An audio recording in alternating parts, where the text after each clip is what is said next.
I mean, damn, like this is a potentially very interesting deal. And you could see someone trying to sell that knows that that's coming. So you want to be, suspicious of that and cautious about that. So are we thumbs up or thumbs down on this deal? Said Acquisitions Anonymous. Hello, another episode of Acquisitions Anonymous. We don't have 100% beard anymore.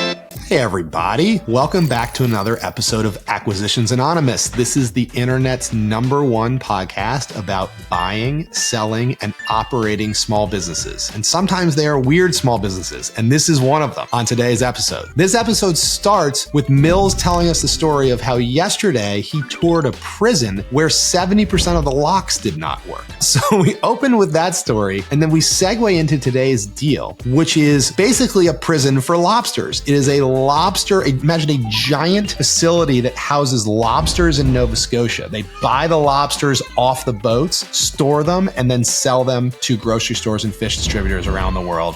55 million in sales, 3 million in EBITDA, and we think there might be more assets here even than the asking price. So it's a really interesting deal.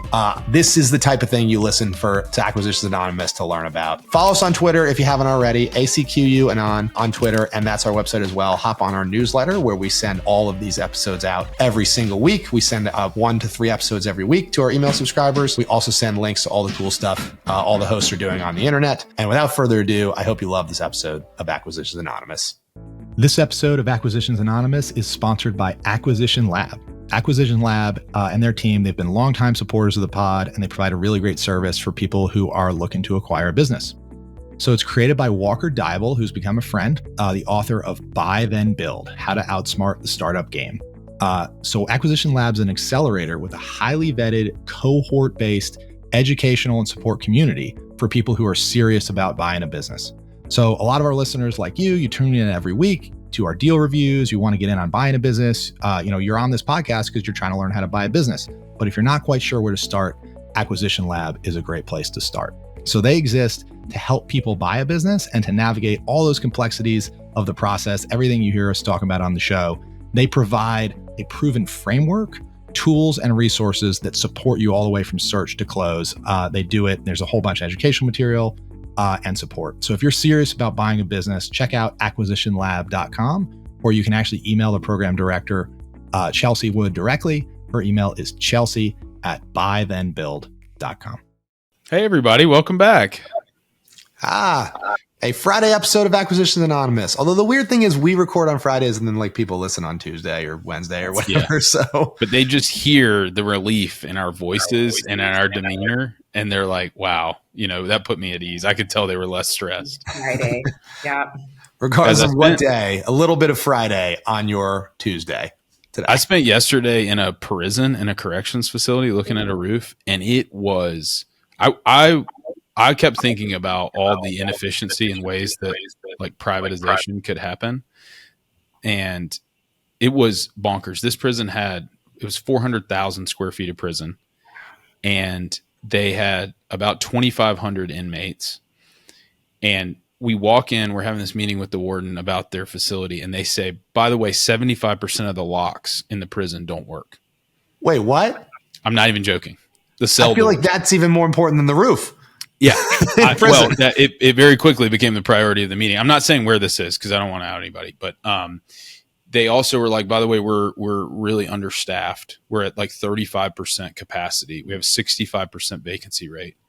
And any improvements we try and do in the building, they break them down and make weapons. And they're like, let's go walk. We're going to walk to the roof hatch. And I'm like, wait, so the locks don't work. There's not enough guards and everybody has a weapon and we should just walk through. Mills, how do you get yourself into these situations? It was amazing. And it needs a lot of roofing work too. So I'm a happy camper.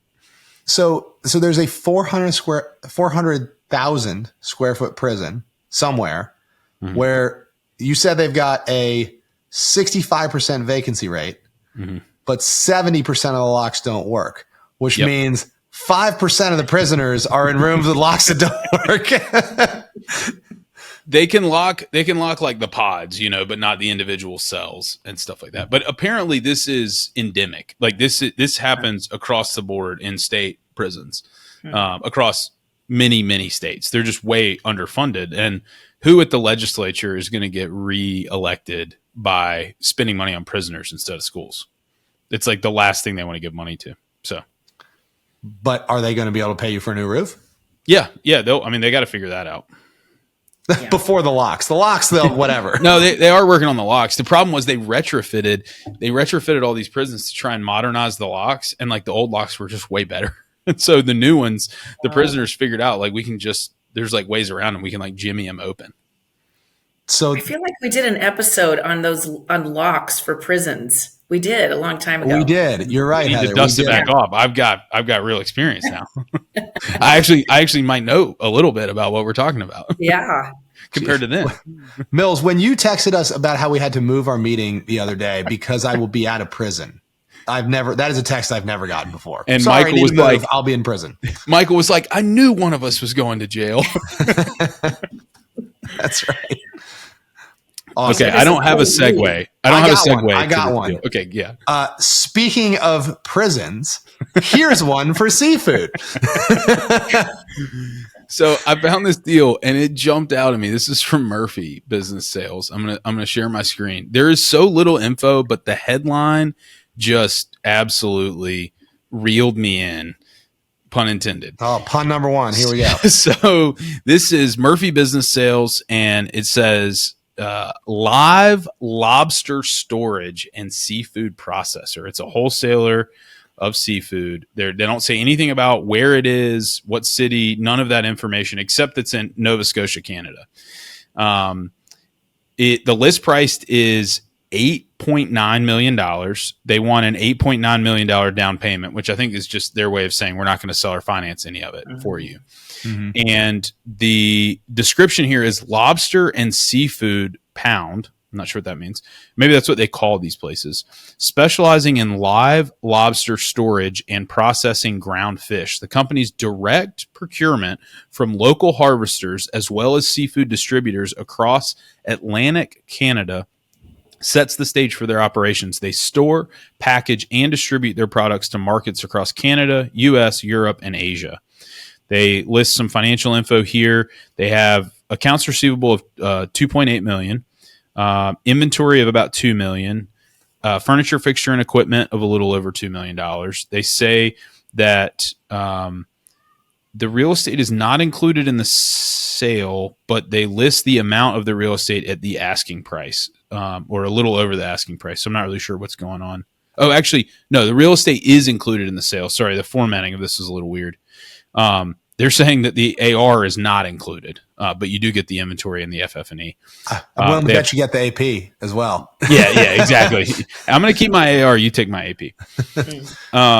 They list $10.3 million worth of liabilities. We don't know if they're long-term or current, and total assets of $13 million. The thing that is weird, it's left out of this teaser, but it was on the website when I saw it, is that this business does $55 million in revenue and 3.1 in discretionary earnings. I'm not sure how they define that exactly, but and the broker here is named Ken Talmadge with Murphy, and he is a nice looking guy. He's wearing a suit and a tie. He's not wearing a hat. He's not touching his face. What do you guys think? I think, how in the world is Ken in Mount Pleasant, South Carolina, and he got this listing in Nova Scotia? That blows me away. Yeah. That is a Maybe little surprising. maybe he's a lobster specialist or something. I I don't know. So what we have here is a $55 million revenue business with 3.1 of EBITDA of earnings. So it's like a 7% margin business or something. Mm-hmm. They have, Mills, when you go back down, Yeah. they have $2 million of AR, which they want to keep. They also state they have $10 million in liabilities, which they state they're going to keep. Yeah. So first of all, $2 million of AR, and I see this a lot in low margin businesses. This is a lot of AR compared to the profit of the business. Compared to the revenue of the business, it's not that much, right? It's almost a 5% year's revenue. worth of cash flow. But it's a year's worth of cash flow in AR, right? Yeah. So your ability to collect AR, the quality of that AR is functionally everything. Yeah. Like you are taking massive credit risk here. Like you're functionally a lender. right? And if you are not underwriting your customers, which most companies don't do, oh, you want to buy stuff from us? Great, net 30. And they do very little underwriting. But in low margin businesses like this, if you don't do underwriting, you can lose huge fractions of your entire profits just to bad debt. Yeah. Yeah, such a good point. Working capital is everything in businesses like this. Well, then there's inventory of $2 million, which they say they will leave you. I hope so. That's the lobsters. Yeah, that's live lobsters. And just the idea of, doing a final count and knowing the value of what you're getting sounds pretty daunting in an acquisition like this. So they get $2 million also of FF&E. So I got to believe what we have. Let's just talk about how we think this business works. So they have 55 million in revenue and 8% margins. I think what is functionally happening here is you have a whole bunch of lobster fishermen who are out there in the waters, and lobster fishermen are fishermen. They are not lobster salesmen, right? Like they want to bring the lobsters to the dock, dump them on the dock, and have it become someone else's problem. Right. And that is how most fishing supply chains work. Like there's a whole bunch of fisher boats. They come back to the dock. And at times there are buyers like on the dock as they pull up, like waving cash at them, like bidding by the pound, like for tuna or whatever it might be. So this business, as far as I can tell, either is one of those people waving cash and takes possession of the lobster, or they are like a self-storage for lobsters. Like if you just bought a bunch of lobsters off a boat, they need to be in cold water and stay alive. You got to store them somewhere, preferably kind of near the dock. I actually think they're probably taking title to the lobsters. And the reason I think that is because their margins are so slim. Mm-hmm. So I think they're basically buying lobsters, holding them, marking them up by 7%, and then selling them. Yeah. You bring up a really if this was a self-storage business, their margins would be way better. Yeah. And and the balance sheet, right? The impact of that is huge. But you bring up such a good point, Bill. With businesses like this that are like commodity trading, you can't just be an outsider and be like, I'll figure out, how to staff this business and how to make sure we collect money better. The institutional knowledge that comes with pricing, because like this probably trades very lucratively at the dock, literally. And you are functionally making the market, right, with these fishermen. If you are buying if you're buying, I don't know, let's say it's not $55 million worth of lobster every year, but let's say you're buying $20 million worth of lobster every year or whatever it may be, you're making a large part of the market there. But you have to know who's buying it on the other end of the trade from you. And if you price it incorrectly and you just are a nice guy and you want all the fishermen to be your buddies, you could get underwater like very quickly. But it's not just, this is constantly moving. Like global supply chain, global commodity speculation is happening with all these commodity goods. Right. Yeah. So you could price it correctly, but then by the time you sell it 2 weeks from now, the price of lobster is down and you're underwater. Yeah. Again, pun number 2. Yes. Yeah. And you're shipping live lobsters probably in most cases. So you also have the keeping them alive and shipping them alive. And there's a lot of risk in that as well. Just holding on to the product. I would think best case scenario, they've found some way to like de-risk that and leverage somebody else's, transportation network and logistics network. You would hope. Especially if they're sending it so far. I don't know. Could you send live lobsters like to Asia from Nova Scotia? Would they live? I don't know. I'm sure. Yeah. There's got to be a way. But you think it's, I would hope at that point, when it leaves their storage facility or their processing facility, that they de-risk at that point and somebody has bought it and they're not saying, hey, we're going to move it to another market and still have it on our balance sheet and then continue to further speculate it. I would think that this is a very multifaceted, kind of multi-step supply chain and distribution network where a lot of it changes hands several times, hence why the price of lobster is what it is when you get it at the restaurant.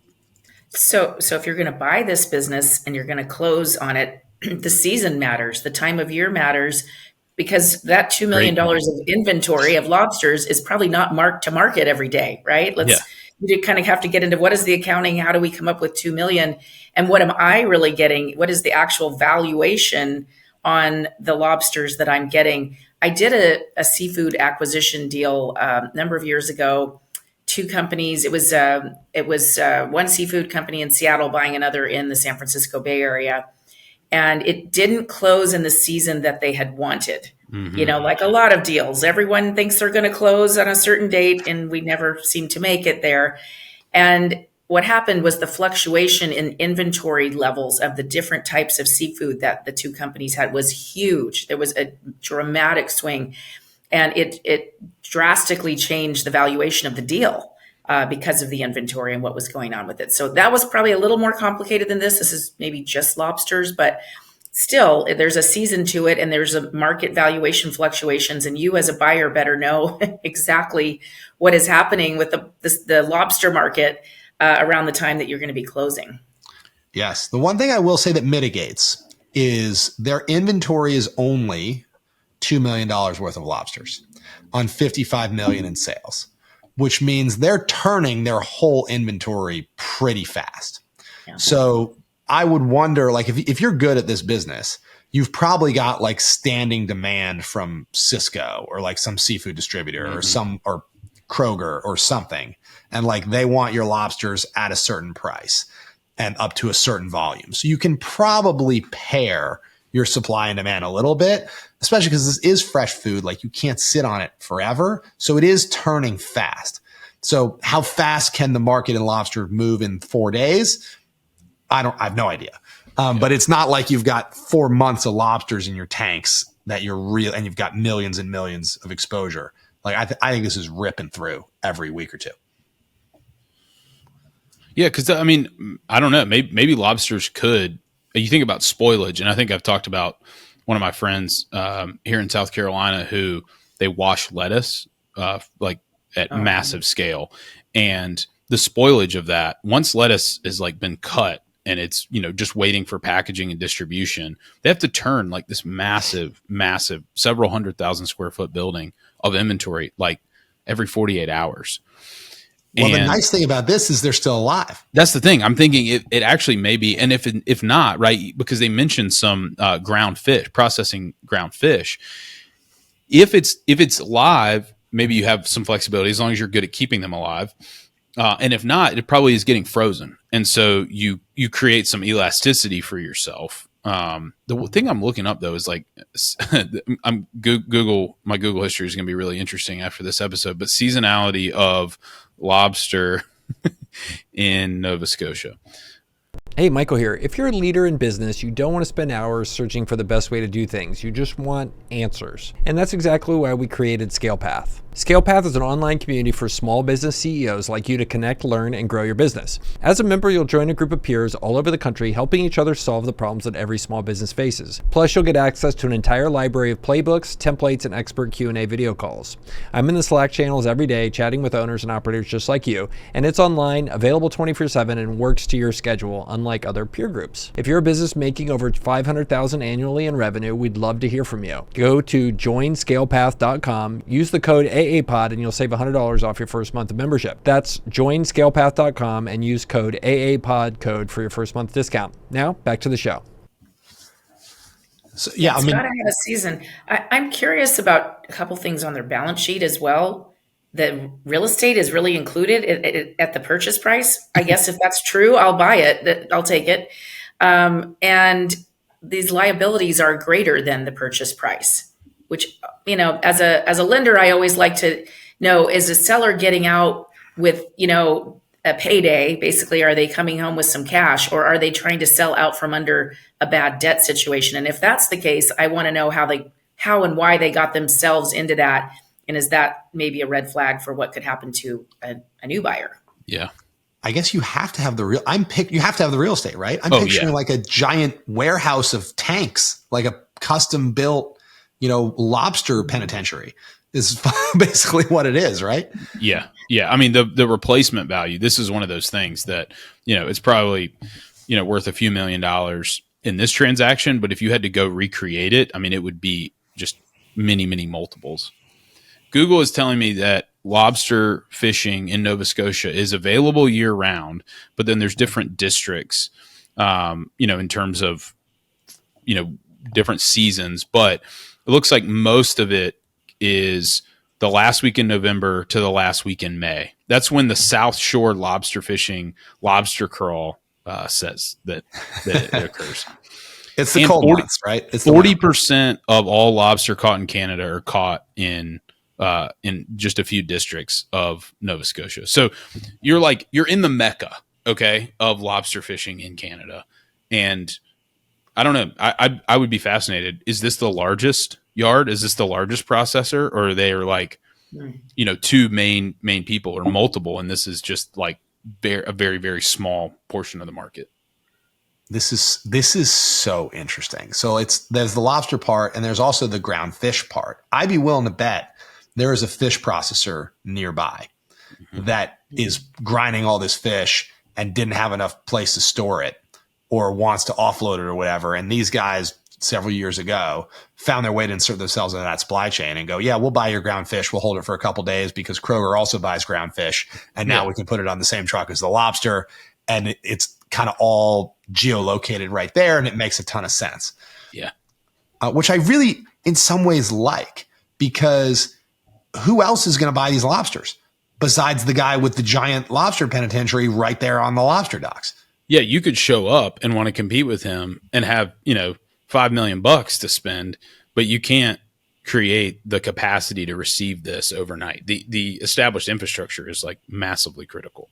And you should be able to pay the best price because anybody else has more trucking in it than you do, right? Functionally, I'm guessing, but you should be the most competitive buyer for ease and at the best price. And it's hard for someone else to build another lobster penitentiary right next to you. So I do like it. It's just complicated as heck. Like, you're a fish trader. And they're basically asking like less than 3 times. I mean, it's not a ridiculous expectation in terms of purchase price. And I mean, if the real estate is included, it's got to be substantial real estate. Even if it's $1 million or $2 million of the purchase price in the way that they're thinking about purchase price allocation, it's meaningful. So, which is just driving your multiple for the cash flow down. Well, so Mills, you bring up a great point. So if the purchase price is $8.9 million, if there's $8.9 million of real estate included and $2 million of lobster, right? The assets of this business, if you take them at face value here, are higher than the purchase price. I think there's, I don't know, maybe that's possible, but I think surely not. There's maybe a typo or something in here when it comes to the value of the real estate. Well, people are also really good at overvaluing their real estate. Yeah. So especially lately, as the market for real estate has changed. They're like, what do I feel like? How about 8.9 million? But like, whack it in half. Like, let's say the real estate is worth $4 million. Still, you got $4 million of real estate, $2 million of lobster. That's $6 million of hard assets on a business they want $8.5 million for. And in theory, it's got $3 million of cash flow. Yeah. I mean, damn, like, this is a potentially very interesting deal. Yeah. Yeah. One of the things that I've noticed about these kind of businesses that are adjacent to commodities. So this one's lobster. I've looked at one that was like an almond broker in California. And then I looked at another that was a really interesting, sophisticated business that brokered Connex containers, like shipping containers.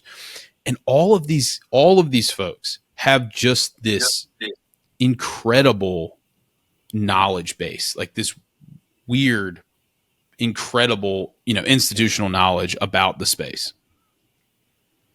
Yes. Which you would need, I think, unless you're also a fish guy, you got to have the seller stay on. I mean, this is a classic kind of transition, earn out. Like, the seller can't just be like, here's $2 million of lobster in my giant lobster building, like, goodbye. Yeah. But you could definitely see, like, you can get out of this business. I think there's something about this business that is going to be attractive to some person, but you can't just cannonball into it. If this seller is willing to hold your hand for a year or two and, share the risk with you as you take it over, I think this is probably transferable. I think you're right. I mean, the guy can't move to Florida the week after close, and just say good luck. But I think there is a way to navigate a transition and have that knowledge handoff.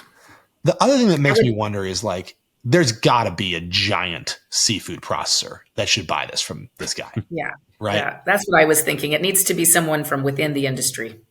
And it's not like a guy from within the industry. It's probably like $1 billion corporation already in the industry, right? That knows exactly how to do this and trades in lobster and ground fish already. But there are a lot of business owners that own this type of asset who are like, over my dead body, would I sell to, I think about like the dodgeball analogy, like Globo Gym, like they're like, we would never sell to that guy. There are some amazing stories. And I heard one the other day where, seller meets with two different buyer groups. One of them is the 800-pound gorilla, and they're the guys who have consolidated everything and are just paying, nosebleed prices. And then they meet with these like young, kind of hungry, up and coming, like, yeah, we can really relate to these guys, and like they're our people. So they meet with both parties, and going into they meet with the young, up and coming guys first, and they're like, we love them, like we're definitely selling the business to them. It's a competitive offer, like we should totally do it. And they're like, well, I guess we'll just meet with the Globo Gym guys. We'll meet with the 800-pound gorilla, but they're like, we don't like them. We'd never do business with them. They fly in. It's everything you would think. It's like private jet, 3-piece suits, like very off-putting. They have, a site visit. They go to dinner. This is a true story. And they slide a number across the table, like in textbook fashion. And it is like 3 times more than the other offer. And this is like a several $100 million difference. And they like go about their evening. They meet with the investment banker the next day, and they're like, "We love those guys. Those guys are awesome. We should totally sell to them. They're not as bad as we thought."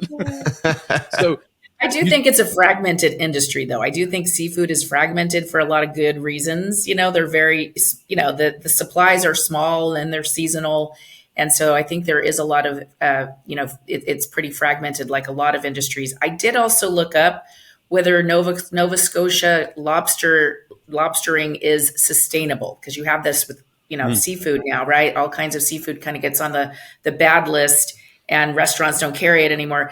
Apparently, it is the practices that they're using in Nova Scotia are currently considered sustainable, and because it is pretty far north, it's not as impacted yet by warming ocean temperatures. But that's something to consider as well. Yeah, it's a good point. Like, are you in the right flow, of this industry? Are you in the path of progress, or are you the antiquated producer who, is never going to catch up? Mm-hmm. And you could see someone trying to sell that knows that that's coming. So you want to be, suspicious of that and cautious about that. And even outside of, just is this sustainable in this area? So we actually do a lot of fish buying, right? We sell a lot of fish oil. And I have learned so much about how these commodities markets move. So one thing that's really interesting is if you take fish oil, you hosts or listeners, for many, many years, it was likely anchovy oil. Because when you buy it, it just says fish oil, right? It doesn't say what kind. And the reason it was likely anchovy oil is that anchovy oil for a very long time was the highest DHA, EPA, which are the omega-3 fatty acids that you want from fish oil, like the nutrients. It was the highest nutrient to dollar ratio. So it was the cheapest way to buy a gram of omega-3s was anchovies for a long time. And so that's what everybody used. In the last 2 to 3 years, the oceans in Peru, where most anchovies come from, have been unseasonably warm. Whoa. And anchovy is one of the big exports of Peru. So the Peruvian government has locked down the anchovy fishing because you can easily overfish them. And if you overfish the young anchovy stock, there will not be enough anchovy stock next year. And it's like a huge portion of their economy. So they need to really make sure that doesn't happen. So over the last 24 months, the price of anchovy has exploded. And it has completely turned the whole fish oil business upside down because everybody now has to reformulate their products. Currently, now pollock is the cheapest DHA EPA per pound. So everybody is reformulating to pollock, but you're like usually not changing your label on the front, but like the ingredients are changing, the guaranteed analysis on the back is tweaking a little bit. So when you make fish supplements, you're always kind of pivoting based on this year's catch. And sometimes this is crazy too. Sometimes this year's catch has a different nutrient profile than last year's catch based on what they ate, based on the temperature of the oil or the temperature of the water rather. So you have to then, that's why you'll see a lot of blends. So like pure anchovy oil, you can't even guarantee that it's the same year to year. But what you can do is if you sell like an anchovy pollock blend, once you figure out the nutrients of the anchovy and the pollock for the year, you can change the ratios to hit the same nutrient profile. So I've learned a lot about fish. Fish is a crazy, crazy market. And if you buy this business, you will be cannonballing right in the middle of it. Yeah. Kind of also pun intended. Yes, 3 puns. 3 puns. All right, so are we thumbs up or thumbs down on this deal? Does the requirement for like insider knowledge and becoming an insider scare you guys away? Yeah, me, it does. There's like, yes, preach. There's like Nova Scotia is very cold. I'm staying in Florida. No thank, or in California rather. No, thank you. And I'm kind of the same way. Like I don't want to move to Nova Scotia and become a lobster fisherman. So no thanks. But super, like I would financially back a guy who wanted to move to Nova Scotia and become a lobster penitentiary manager in a second. I think it's pretty interesting. So I think if I didn't own a business and I wasn't married and I didn't have 4 kids and I didn't have roots in South Carolina, like you could go, this would be like an epic tale. You know, it would make for an amazing story. And it would probably make for like a really fascinating quality of life. My suspicion is there's got to be some seasonality, you know, like for most of these types of businesses, it's a very, very intense season. And then there's like a big lull. And so I would think that you could have like a really interesting, you know, quality of life where seasonally, you know, once the dust settles, you're there, and then you kind of take the off season, you know, and you live somewhere else and you kind of enjoy warmer climates and stuff like that. I'm dying to know more about this one. Yeah, cool. I like it. It's interesting. This is like a classic Acquisitions Anonymous, like weird corner of the economy deal that I really like. And we did not Google any more than we needed to because we don't want to upset somebody in Nova Scotia after already upsetting somebody in Alaska. the Canadians and Alaskans, we don't want to step on their toes. Yeah. Well, there's just not that many people up there comparatively, so you can narrow it down pretty easily. Yeah. If you know about this business, we would love to hear from you on Twitter. If you know about the fish business, the lobster business, especially in Nova Scotia, or how the supply chain works, tweet us at ACQUAnon on Twitter, or X, if you will. And also, if you go to our website, acquanon.com, find this episode and all other episodes. You can find really interesting, weird deals we've done, like butane bottlers or toilet stall dividers, or almost anything you can imagine. We have reviewed it on this podcast. So go to the website acquanon.com and also hop on our email list there. We send out only 1 email a week. It includes the episodes we've done for the week and some cool links from other stuff the hosts are doing around the internet. So thanks for listening to this episode of Acquisitions Anonymous.